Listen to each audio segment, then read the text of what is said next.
Selamat datang di Si Binuang Channel. Terima kasih sudah mampir. Mari kita lanjutkan novel SSK. Bagian 71.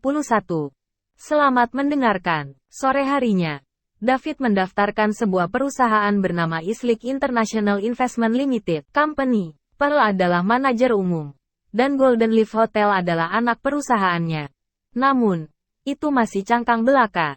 Dia perlu menunggu Pearl untuk mempekerjakan berbagai talenta untuk memperluas perusahaan. Hari berikutnya, ketika David tiba di Golden Leaf Hotel, dia menemukan Sam dan keluarganya bersembunyi di sudut tempat parkir, luar ruangan. Benar saja, mereka tidak menyerah. David mengabaikan mereka dan langsung masuk ke hotel. Pagi berlalu perlahan. David menerima bingkisan di tengah hari. Itu adalah lencana keanggotaan tingkat tinggi dari markas SCC. Itu disebut lencana. Tetapi sebenarnya itu adalah cincin dengan logo SCC di atasnya. Tepat ketika David hendak pergi, dia menerima panggilan telepon yang tidak terduga. Itu dari sahabat Sarah, Sophie. Dia memberitahu David bahwa Sarah tiba-tiba pingsan dan sekarang berada di rumah sakit. David tercengang saat menerima telepon itu. Apa hubungannya pingsan Sarah denganku? Dia mencampakkanku. Bukankah seharusnya kamu menelepon Leo? David mencoba mengabaikannya. Namun, dia masih tidak bisa meyakinkan dirinya sendiri setelah memikirkannya. Aku akan pergi saja, bagaimanapun. Itu adalah 4 tahun dalam hidup saya. Anggap saja sebagai penutupan. Dia pergi ke rumah sakit yang Sophie ceritakan padanya dan membeli beberapa buah di sepanjang jalan.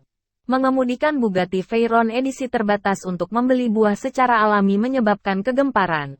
Stand buah-buahan begitu ramai sementara pemiliknya senang. Tentu saja, mereka segera menjual apa yang biasanya mereka jual dalam sehari. Karena itu, David membeli banyak buah hari ini. Dia sedang berjalan menyusuri lorong rumah sakit ketika dia tiba-tiba mendengar dua suara datang dari ruang konsultasi. Dokter, maukah Anda membantu ibu saya?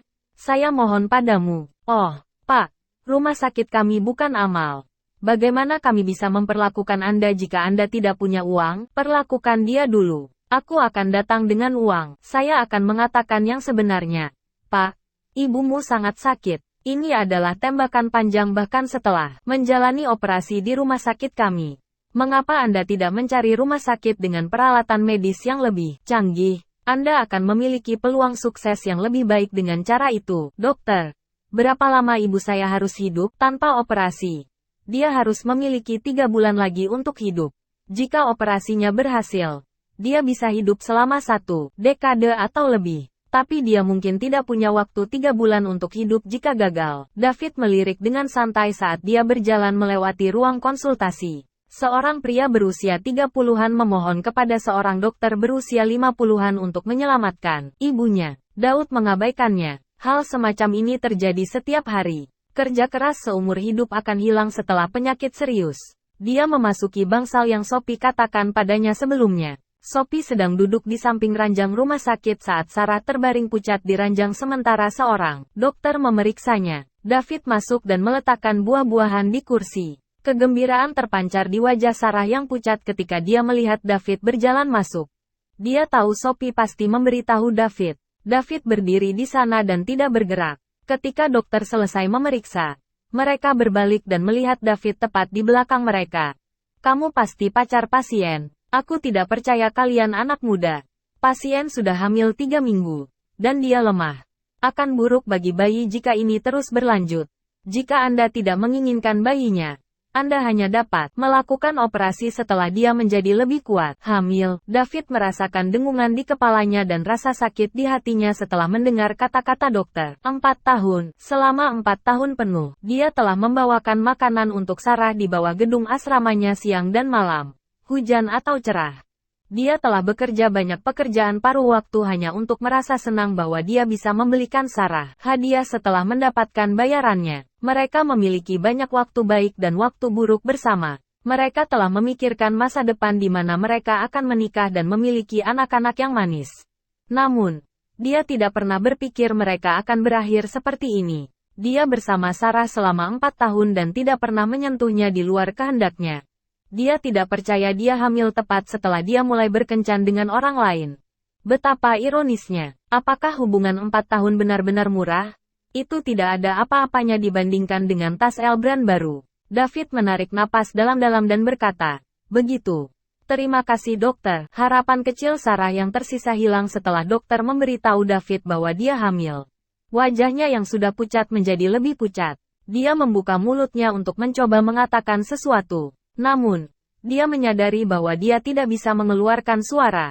Sophie tidak mengharapkan hal-hal menjadi seperti ini. Melihat sahabatnya menangis setiap hari, dia ingin membantunya mendapatkan kembali David.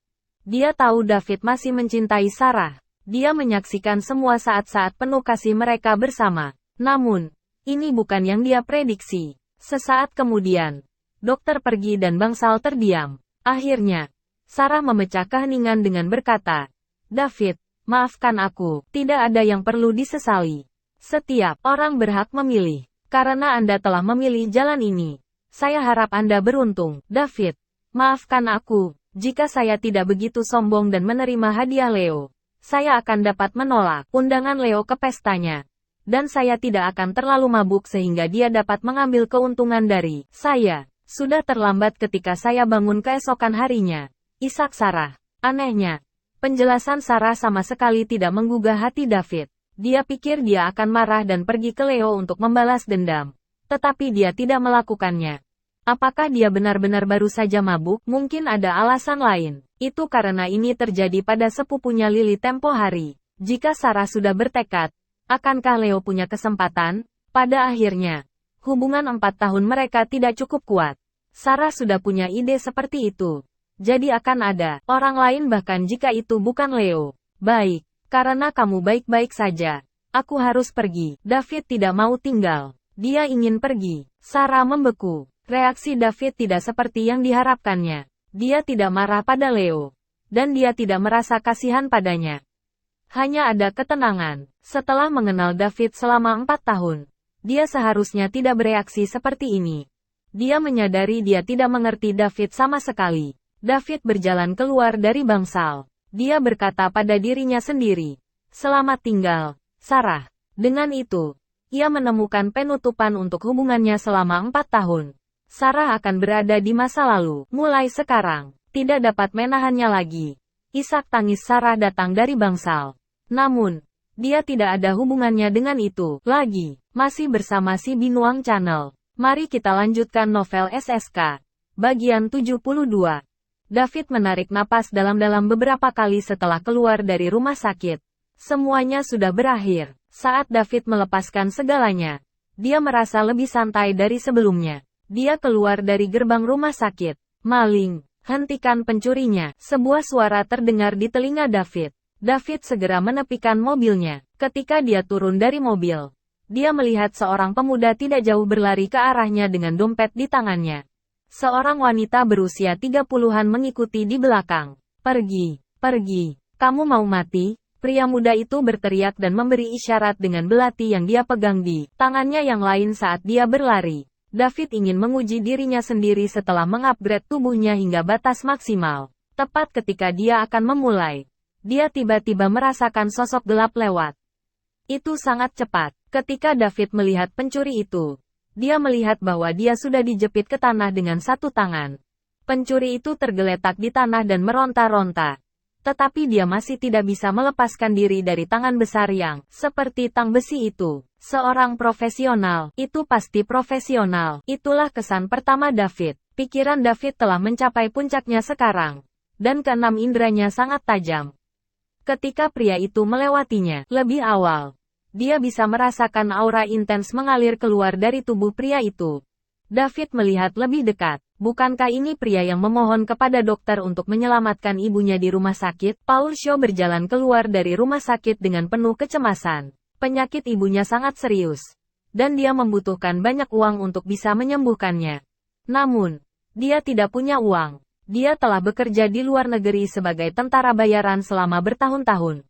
Dia telah menghasilkan banyak uang, dan akan segera dapat kembali ke rumah untuk memberikan kehidupan yang baik bagi keluarganya.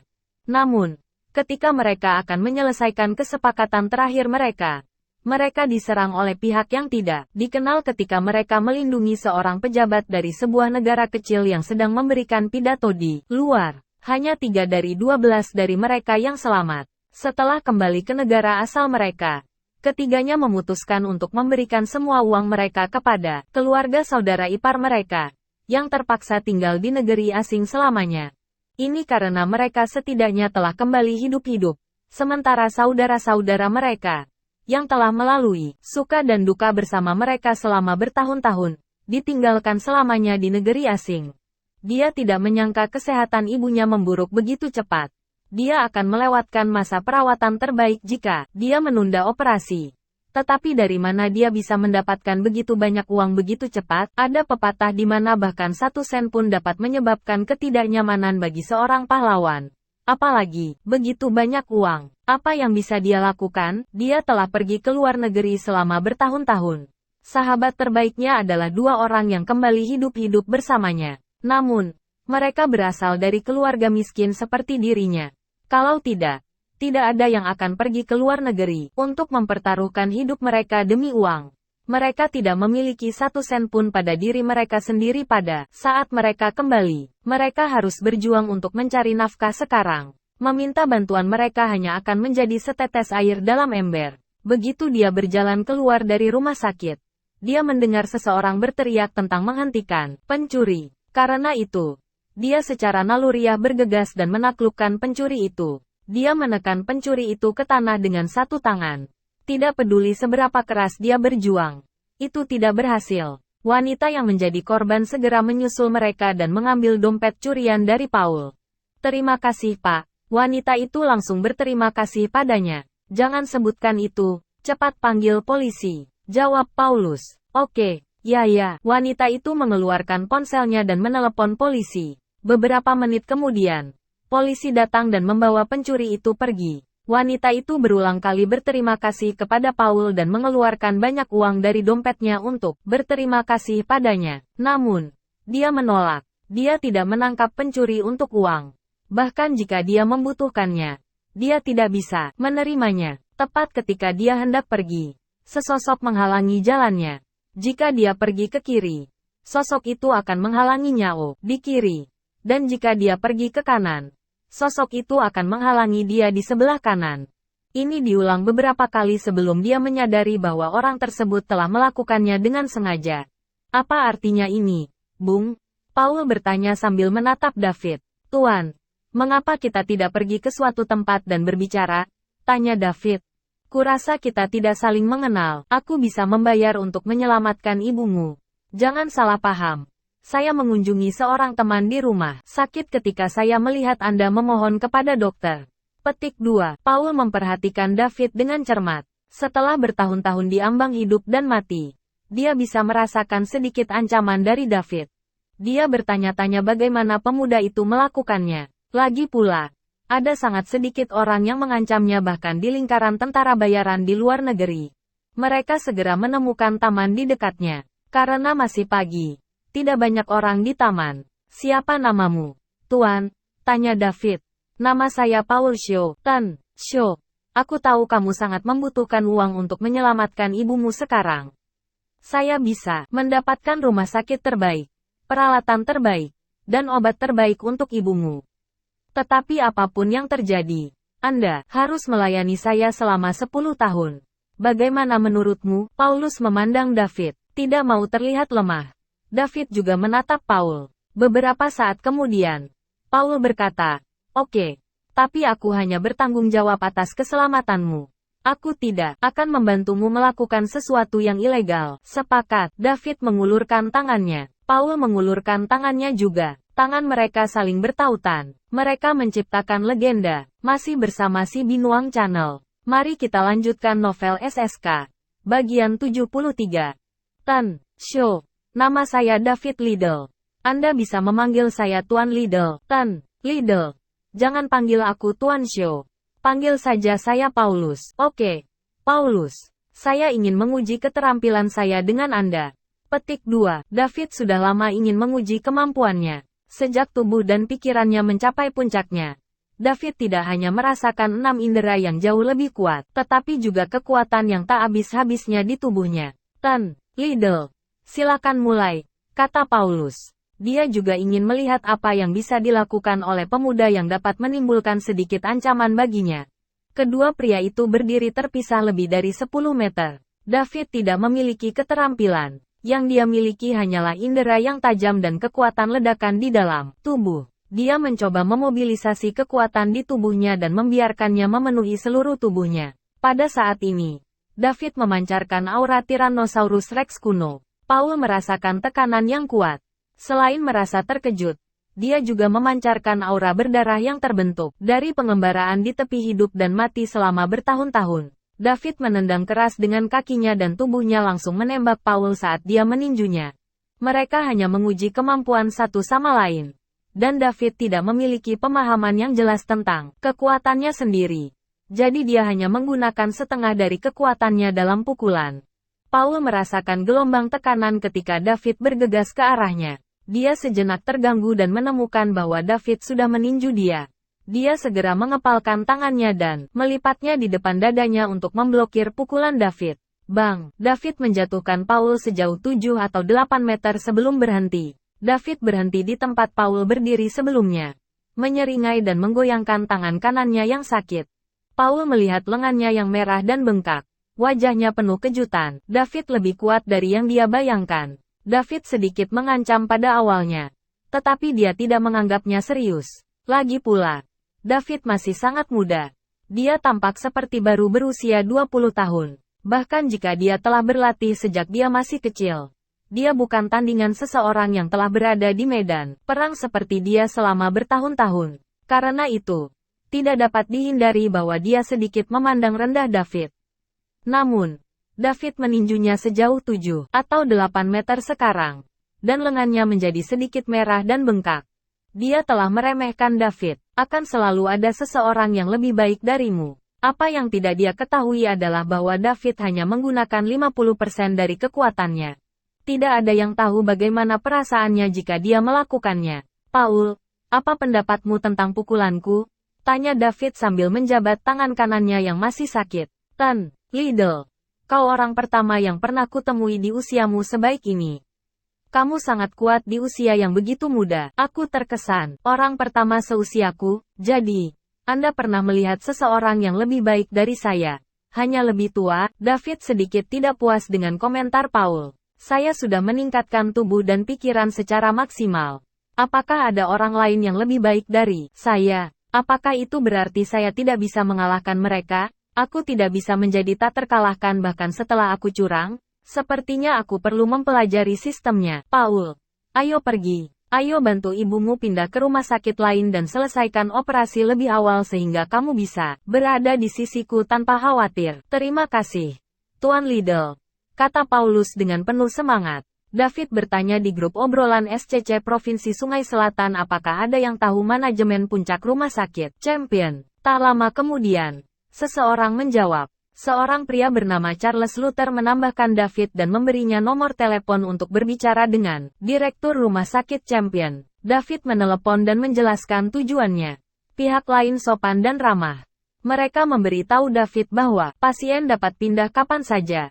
Dan mereka akan mengatur konsultasi dengan spesialis sesegera mungkin. Ketika David, Paul, dan ibunya tiba di rumah sakit Champion pada sore hari, lebih dari selusin tim spesialis sudah menunggu di pintu masuk. Anda pasti Tuan Liddell. Halo, saya Tom Lake, Direktur Rumah Sakit Champion. Selamat datang di rumah sakit kami. Kami akan melakukan yang terbaik untuk menyembuhkan pasien. Terima kasih kalau begitu. Dr. Lake, Anda terlalu baik. Tuan Liddell, itu tugas kami. Yang terjadi selanjutnya adalah serangkaian pemeriksaan pada Ibu Paul oleh tim yang terdiri lebih dari selusin spesialis. Kesimpulannya adalah mereka harus mengoperasi secepat mungkin untuk mencegah penyakitnya memburuk. Dan, setiap hari yang berlalu meningkatkan risiko operasi. Oleh karena itu, rumah sakit mengatur operasi untuk Ibu Paul keesokan harinya. Bangsal Premium Champion Hospital. Paul, apakah rumah sakit yang bagus itu menghabiskan banyak uang? Bu, jangan khawatir. Saya telah memecahkan masalah tentang uang. Anda hanya harus fokus untuk menjadi lebih baik dalam damai. Petik 2. Saya tidak ingin menyembuhkan penyakit saya lagi. Simpan uang untuk mendapatkan istri. Anda sudah berusia lebih dari 30 tahun dan bahkan belum memiliki istri. Lihatlah anak laki-laki di sebelah yang tumbuh bersama Anda. Putranya akan masuk SMP, Bu. Cepat sembuh. Dan aku akan mendapatkan seorang istri untuk melahirkanmu cucu yang sehat. Oke. Pastikan Anda menjaga kata-kata Anda. Saya telah menantikan cucu-cucu sepanjang hidup saya. Paul melangkah keluar dari bangsal dan menyeka matanya yang basah. Orang yang paling dia lakukan salah adalah orang tuanya. Dia tidak akan membiarkan ibunya meninggalkan dunia ini dengan penyesalan. Masih bersama si Binuang Channel. Mari kita lanjutkan novel SSK. Bagian 74. Ibu Paul menjalani operasi yang sukses pada hari berikutnya. Operasi dilakukan oleh profesor medis terkemuka di Provinsi South River. Dan rumah sakit telah mengirim 2 perawat senior untuk merawatnya. Setelah ini, David memberi Paul bench G-Class miliknya. Dan Paul mulai bekerja. Dia melindungi David secara rahasia. Pada saat yang sama, Sam dan keluarganya terbelah 2. Billy dan Maggie menunggu di luar hotel sementara Sam menunggu di South River International Residence, S. Jalan masuk. Sepertinya mereka tidak mau pergi begitu saja, tanpa dukungan keuangan Pearl. Mereka tidak yakin akan masa depan mereka. David mengabaikan mereka untuk melihat berapa lama mereka bisa melanjutkan. Setidaknya, itu akan memberi mereka pelajaran yang tak terlupakan. Ada juga kabar baik dari Pearl. Di bawah godaan sejumlah besar uang, sudah ada orang yang tertarik dengan Islik International. Dan dia berhubungan dengan mereka. Sebagai perusahaan investasi, Islik International pertama-tama akan merekrut tim pengacara yang kuat, ahli negosiasi, dan tim evaluasi. David menyuruh Pearl untuk bergegas dan tidak masalah jika dia menghabiskan lebih banyak uang. Mereka akan segera bekerja dengan Andy. Dan David berharap para rekrutan itu bisa membantu.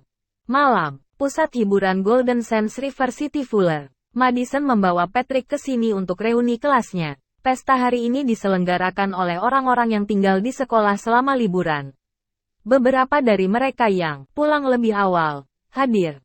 Namun, Taraf tidak bergabung dengan mereka. Dia punya beberapa masalah di rumah. Jadi, dia mungkin mengambil cuti beberapa hari. Madison membawa Patrick bersamanya karena dia orang kaya dan memiliki ketampanan yang cukup bagus. Dia adalah tipikal pria kaya yang tinggi dan tampan. Jadi Madison ingin pamer. Memasuki sebuah ruangan pribadi yang besar. Mereka menemukan bahwa sudah ada sekitar 20 atau 30 orang muda di dalamnya. Baik pria maupun wanita. Pria dan wanita muda ini memiliki ketampanan. Bagaimanapun, mereka berasal dari Departemen Penjabat, SRMU. Tidak ada yang akan belajar untuk bertindak jika mereka tidak memiliki ketampanan. Kedatangan Madison dan Patrick menarik perhatian semua orang. Bagaimanapun, Madison adalah salah satu orang yang menonjol di kelasnya. Madison, siapa ini? Apakah kamu tidak akan memperkenalkan kami? Salah satu teman sekelas bertanya. Madison berkata, ini pacarku, Patrick Reed. Dia belajar di SRU. Keluarganya menjalankan bisnis kecil dengan aset hanya puluhan juta. Wow, Madison. Saya tidak percaya Anda menemukan kui tinggi dan kaya dengan ketampanan. Aku sangat iri padamu, Madi. Saya tidak percaya Anda pergi di depan kami tanpa mengucapkan sepatah kata pun. Petik 2. Anda beruntung. Anda dapat menetap dan menikah kaya setelah lulus. Kami masih harus bekerja keras untuk mencari nafkah. Suara-suara di sekelilingnya iri. Madison merasa seperti berada di awan 9. Dia senang dicemburui. Halo, nama saya Patrick Reed. Aku pacar Madi. Terima kasih telah merawat Madi. Saya ingin bersulang, kata Patrick sambil mengambil bir dari meja dan menenggaknya. Apa yang Patrick lakukan mendapat banyak pujian dari para gadis. Anak-anak lelaki itu sedikit kesal dengan Patrick. Akan aneh untuk merasa senang mengetahui bahwa seseorang dari sekolah lain telah mencuri gadis tercantik di kelas. Setelah perkenalan singkat, semua orang melanjutkan bernyanyi dan menari. Bagaimana rasanya pergi ke klub bersama siswa SRMU? Patrick tahu bagaimana rasanya sekarang. Itu hanya pesta kecil. Semua orang begitu ekspresif, menyanyi dan menari. Patrick tidak punya kesempatan untuk menunjukkan kemampuannya. Patrick ingin naik ke sana dan berteriak, tetapi takut mempermalukan dirinya sendiri. Karena Patrick bukan tandingan para profesional ini. Dia hanya bisa duduk di sofa dan menonton. Untungnya, Madison ada di sana untuknya. Setelah beberapa saat, Madison bangkit dan pergi ke kamar mandi. Patrick duduk di sofa dan bertepuk tangan untuk calon bintang. Sekitar 10 menit kemudian, Madison bergegas ke kamar pribadi, meraih Patrick, dan berkata, "Pat, ayo pergi." "Apa yang terjadi, Madi?" tanya Patrick. Dia bisa melihat bahwa ada sesuatu yang salah dengan Madison. "Buru-buru, kita akan bicara setelah kita keluar," kata Madison buru-buru. Baik, mereka hendak meninggalkan kamar pribadi. Pintu kamar pribadi tiba-tiba terbuka, dan kerumunan pria berpakaian hitam bergegas masuk. Klik, lampu di ruang pribadi kemudian dinyalakan. Semua orang menghentikan apa yang mereka lakukan dan melihat sekelompok tamu tak diundang. "Sial, siapa yang memukulku tadi?" Seorang pria botak masuk dan bertanya. Pria itu berusia 30-an. Dia gemuk, bertelanjang dada, dan dipenuhi beberapa tato aneh. Ruangan itu sunyi, tidak ada yang berbicara. Semua orang terkejut. Lagi pula, mereka hanya siswa. Dan pria itu sepertinya bukan seseorang yang harus kamu ajak main-main. Pria botak itu segera melihat Madison dan Patrick, bersiap untuk pergi. Dia berjalan beberapa langkah ke arah mereka dan menarik rambut panjang Madison. Madison menjerit dan ditarik ke dalam pelukan pria botak itu. "Kau memukulku, bukan? Persetan denganmu. Ini pertama kalinya seseorang menamparkan wajahku. Menurutmu apa yang harus aku lakukan?" Pria botak itu berbisik ke telinga Madison. Patrick juga terkejut melihat pria botak itu menarik-narik rambut Madison tetapi dengan cepat tersadar dan berkata, "Apa yang kamu lakukan? Biarkan Madi pergi. Atau aku akan memanggil polisi." Patrick berkata sambil mengeluarkan ponselnya untuk menelepon. Namun, seorang pria berpakaian hitam menendangnya ke sofa sebelum dia bisa menelepon. Dia terkesiap sambil memegangi perutnya sementara ponselnya ditendang ke kerumunan siswa. Beberapa gadis pemalu berteriak, yang lain juga ketakutan. "Kurang ajar." Masih bersama si Binuang Channel. Mari kita lanjutkan novel SSK. Bagian 75. Pria botak itu menjambak rambut Madison saat dia melihat orang lain di kamar pribadi dan bertanya, "Apakah kalian bersama?" "Gadis kecil ini baru saja menamparkan wajahku. Menurutmu apa yang harus aku lakukan?" "Kamu menyentuhku dulu," Madison berkata sambil menangis. "Suatu kehormatan bagiku untuk menyentuhmu. Tahukah kamu bahwa banyak gadis ingin aku, Harry, menyentuh mereka? Tapi aku tidak tertarik." Tidak ada seorang pun di ruang pribadi yang berani berbicara. Namun, seorang mahasiswi yang bersembunyi di belakang kerumunan diam-diam mengambil ponsel Patrick. Kemudian dia mengetik beberapa kata. "Bahaya di kamar pribadi Fuller Golden Sands nomor 47. Dan secara acak mengirimkannya ke seseorang. Kemudian dia diam-diam melemparkan telepon ke posisi semula. Patrick sedikit sadar melihat pria botak itu. Dia berkata, "Harry, kan? Saya minta maaf atas nama Madi. Berapa banyak uang yang dibutuhkan untuk melepaskannya? Sebutkan harga Anda." Dia sekarang memiliki pandangan yang jelas tentang situasinya. Meskipun ada banyak orang di pihak mereka, kebanyakan dari mereka adalah wanita. Jika mereka bertarung, pihak mereka akan menderita. Selain itu, diragukan apakah ada orang selain dia yang berani bertarung. Mereka semua menjadi pucat karena ketakutan. "Apakah kamu pacar gadis ini?" Pria botak itu bertanya. "Ya," jawab Patrick. "Oke, Anda tampaknya pintar. Beri kami $1 juta, dan aku akan melepaskanmu. Kalau tidak, biarkan aku bersenang-senang dengan gadis ini karena dia juga cantik." "Haha," kata pria botak itu dan tertawa. Menepuk. "Selamatkan aku!" Madison berteriak sambil menangis. Pria botak itu menarik rambutnya, sehingga dia tidak bisa bergerak sama sekali. Dan dia terus memanfaatkannya. "Harry, $1 juta terlalu banyak. Kami hanya siswa. Kami tidak punya uang sebanyak itu. Saya akan membayar $100.000 jika Anda membiarkan Madi pergi." $100.000? Apakah Anda pikir kami pengemis sialan?"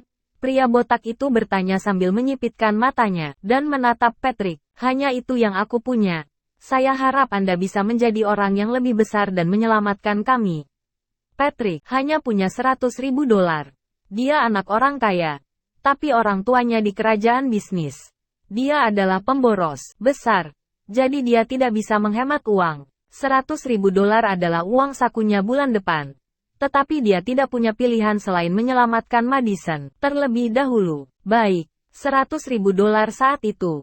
Transfer dulu uangnya, kata pria botak itu. Dia tidak berharap siswa saat ini menjadi begitu kaya. Dia hanya dengan santai meminta $1 juta. Berpikir itu akan cukup baik untuk mendapatkan $10.000 atau lebih. Dia tidak berharap dia memberinya $100.000. Itu cukup uang untuk membiarkan dia berbelanja secara royal. Untuk sementara waktu, Patrick merasa lega ketika pria botak itu setuju. Itu hanya $100.000. Dan dia hanya bisa membuat alasan dan meminta lebih banyak uang kepada orang tuanya.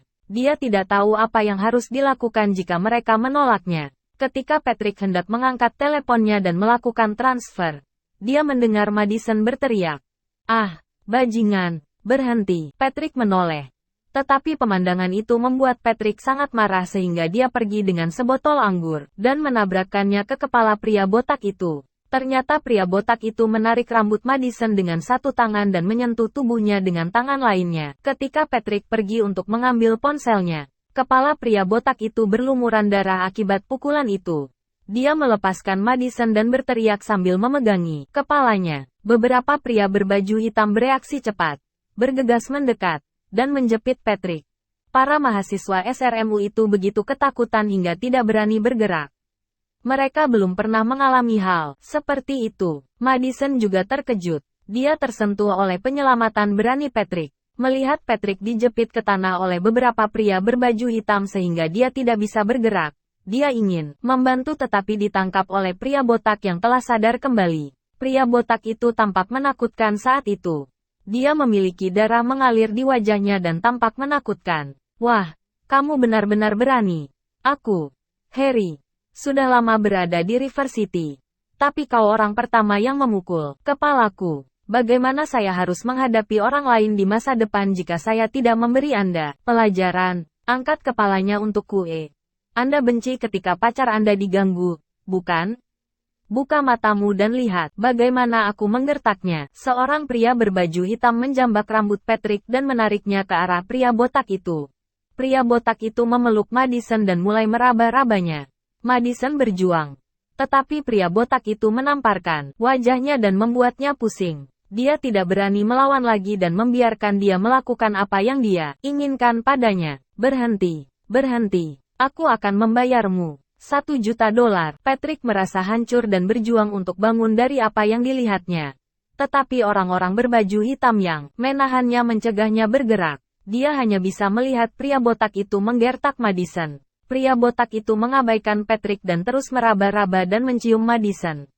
Ketika dia bertemu Madison di kamar kecil sebelumnya, dia tidak bisa menahan diri untuk tidak meraba-raba dia di bawah pengaruh alkohol. Dia telah sering melakukan ini di masa lalu.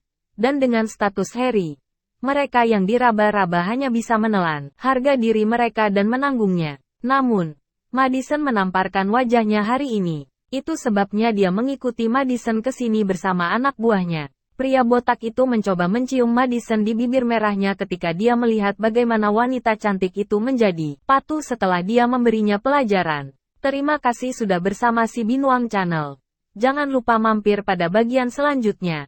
Novel SSK dan novel lainnya.